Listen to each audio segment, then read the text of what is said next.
मैं ऐसे समाज को थूक देना चाहता हूं कि जो सारण जिले में उसकी माँ का डेथ हुई तो दो बच्ची कंधे लगाई और कहीं दूसरे से दो जन लगे और अग्निमुख भी वो दोनों बच्ची दी थी।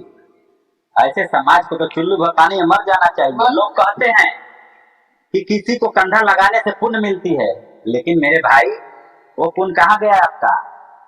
समाज को कम से कम समाज को तो देखना चाहिए कि बेटी होके अग्निमुख दे रही है, उसका चाचा है, चाचे का लड़का है, कम से कम उसको तो अग्निमुख देना चाहिए था।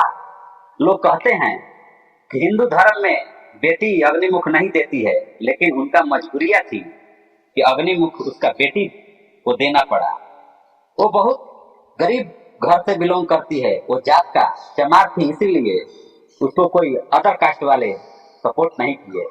लेकिन मेरे भाई कम से कम उसका परिवार नहीं आया तो आप अदर कास्ट भी होके कम से कम कंधा तो दे सकते थे, समाज को तो रौनक बढ़ा सकते थे, लेकिन वो भी नहीं कर पाए।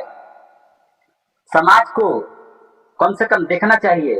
जब समाज नहीं देख रही है तो किस लिए समाज बनाया गया? उस बेटी को उसका हक तक नहीं दिया जा रहा है, कम से कम उसका हक तो मिलना चाहिए।